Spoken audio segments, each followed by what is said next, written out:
Hai, jumpa lagi di Rakitan PC kali ini. Di video kali ini sudah janji kita akan coba rakit ya untuk PC murah yang harganya kurang dari 500.000. Yuk kita bahas. Yang pertama adalah prosesor. Untuk prosesornya sendiri pakai AMD Fusion APU A6 5200 quad-core prosesor yang diluncurin di tahun 2013. Kenapa sebutannya Fusion? Soalnya prosesor ini sebenarnya udah nempel langsung ya di motherboardnya, jadi nggak bakalan bisa dilepas. Ukurannya kecil banget.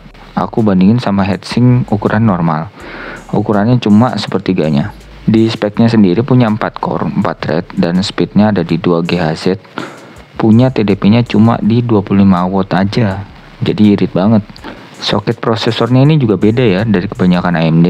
Yang biasanya ada FM2, AM4, AM5, ini FT3.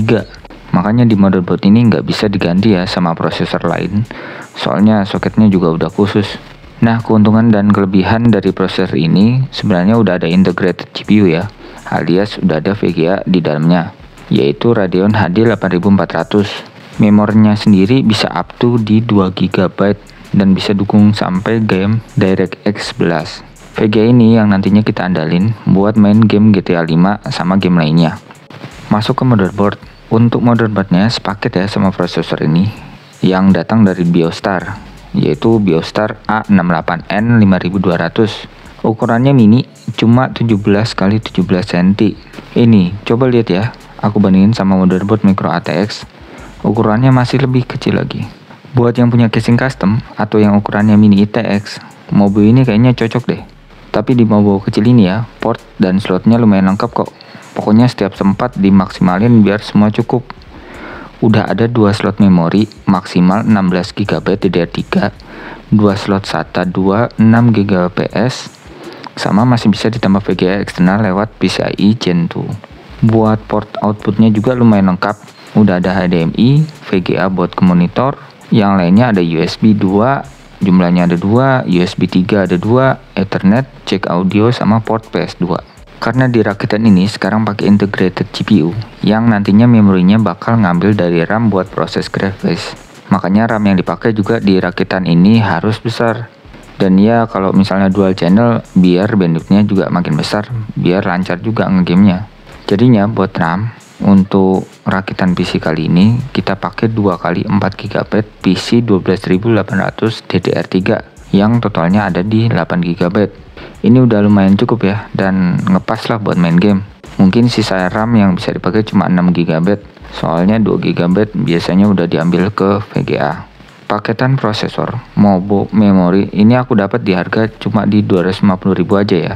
Buat media penyimpanan dan install game, dan minimalkan biaya, aku cuma bisa pakai harddisk kapasitas 250 GB aja ya. Harga harddisk sebenarnya udah murah-murah ya, yang bekas ini cuma 45.000. Karena masih ada 2 slot SATA, saran aku kalau ada dana lebih bisa dipakai kok buat 2 buah storage lainnya.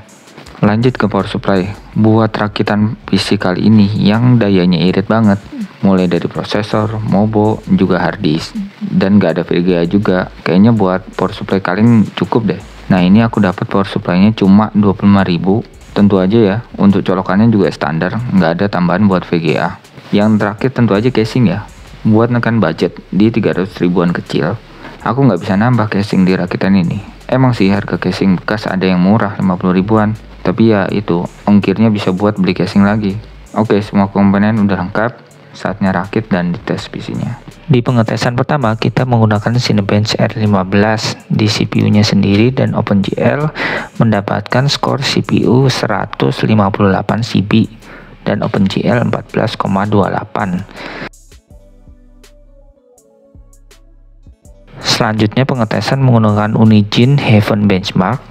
Kita bisa lihat di minimum FPS mendapatkan skor 3,5 dan maksimum FPS-nya ada di 13,2. Lanjut ya untuk pengetesan game. Bisa kita lihat di pengetesan game legendaris di Zuma, kita setting default dengan preset normal, kita mendapatkan FPS sekitar 43 FPS. Tapi nggak tahu ya ini kenapa ada frame drop di 13 fps setiap kali main Zuma ini. Lanjut di game kedua, untuk Need for Speed Underground 2 settingan default normal di 720p kita mendapatkan sekitar 80-120 fps tanpa adanya macet-macet atau nge-lag ya pas main game ini.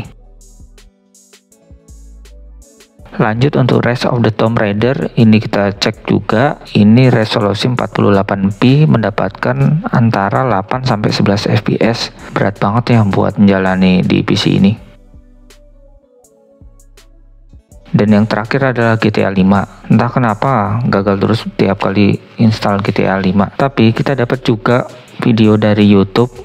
Ini untuk posisi di HD 8400 mendapatkan sekitar belasan fps di 14-an. Otomatis settingan ini sangat tidak nyaman untuk bermain game dalam waktu yang lama ya. Jelasnya kalau PC ini cocoknya sih untuk PC kantoran ya. Tapi untuk game-game yang lawas, game-game 2000-an mungkin masih cukup. Jangan lupa like dan subscribe, dan kita ketemu di video selanjutnya.